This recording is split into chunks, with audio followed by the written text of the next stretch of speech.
ঈদ মুবারক, ঈদ মুবারক, ঈদ মুবারক। তো আজকে রান্না করে ফেলছি ঈদের জন্য ঈদ স্পেশাল চিকেন রোস্ট। তো আজকে আমাদের এখানে 29 রোজা, কালকে মেবি ইনশাল্লাহ ঈদ। তো সবাইকে জানাই এর জন্য ঈদ মুবারক। তো আমরা বড়দের মহিলাদের ঈদ বলতে তো স্পেশাল রান্না করা এটাই মনে করি। তো মহিলা মানুষ মানে এখন আর বাচ্চাদের মতো সেই ঈদ নাই, এখন মহিলা মানুষের ঈদ হচ্ছে স্পেশাল স্পেশাল রান্না করো। তো আমি ব্রয়লার মুরগির রোস্ট করব, এর জন্য বেশি বড় পিস নেই কারণ ব্রয়লার মুরগির লেগ পিস রানতে একসাথে নিলে অনেক বড় হয়ে যায়। তো আমি ছোটো ছোটো করে পিস করে নিছি।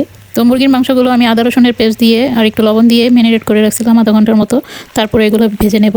তো এই ব্রয়লার মুরগিটা আমি রোস্ট করলে একটু বেশি করে ভেজে নিই, কারণ ব্রয়লার মুরগিটা একটু বেশি করে ভেজে রোস্ট বানাইলে ওটা মজা হয়। এমনি পাকিস্তানি কক মুরগি এতটা না বাজলেও চলে, হালকা একটু ভেজে রোস্ট রান্না করা যায়, কিন্তু ওই ব্রয়লার মুরগিটা আমি যখন রোস্ট করি একটু বেশি ভেজে নিই।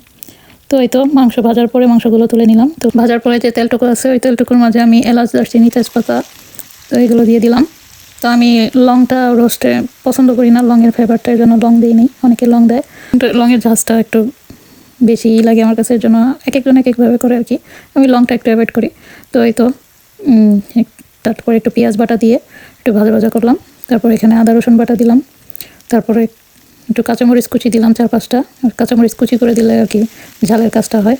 তো এই কাঁচামরিচ একদম মিশে যাবে কষাইতে কষাইতে, তো এটা সমস্যা না। অনেকে বাটা দেয় কাঁচামরিচ বাটা, তো আমি বাটি নাই, এভাবে কুচি করে দিই, কুচি করে দিলেও হয়। তো এই তো তারপরে ধনিয়া জিরা গুঁড়া দিলাম, একটু লবণ দিলাম। তো দিয়ে ভালো করে কষাচ্ছি, একটু একটু মশলা দিচ্ছি আর কষাচ্ছি। তো রোস্টের মজাই হচ্ছে যত কষাবো তত মজা লাগবে। তারপর একটু গরম মশলার গুঁড়া দিলাম, এই স্পেশাল গরম মশলার গুঁড়াটা আমি বাংলাদেশ থেকে কিনে আনছিলাম। তো এই মশলাটা অনেক ভালো আর কি, এখানে সব ধরনের মশলার ফ্লেভারই আছে, যত গরম মশলা আছে। তো এই তো তারপরে একটু একটু মশলা দিচ্ছি আর আমি কষাচ্ছি, দেখতে পাচ্ছেন। তো তারপরে এখানে আমি কিছু বাদাম বেটে রাখছিলাম ব্লেন্ডারে।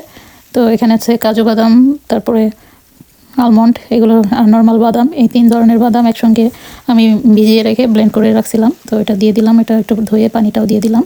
তো এখানে এই মশলার সাথে এই বাদামের পেস্টটা খুব ভালো করে কষাবো, যেহেতু কষাইতে কষাইতে তেল উঠে আসবে, এরকমভাবে কষাবো আর কি।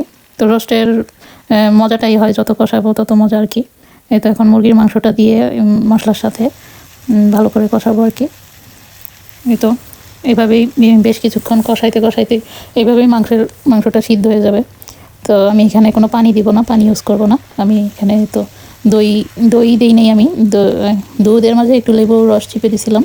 তো এই তো এটা দইয়ের মতোই হয়ে গেছিলো। তো এটা দিয়ে দিলাম।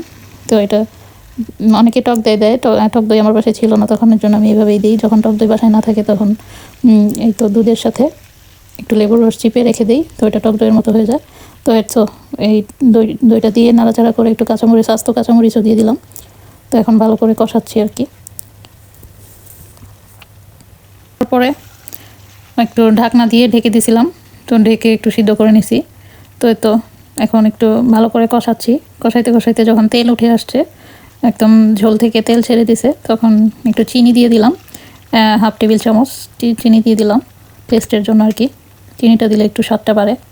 তো এই তো এইভাবে কষাইতে কষাইতে তো যখন তেলটা একদম উপরে ভেসে আসবে তখন বুঝবো যে আমার রোস্টটা হয়ে গেছে। তো আমার মাংসটাও সিদ্ধ হয়ে গেছে, মাঝখানে আমি ঢেকে দিয়েছিলাম, ওইটা ভিডিও করা হয়নি। তো এই তো আমার রোস্ট কমপ্লিট।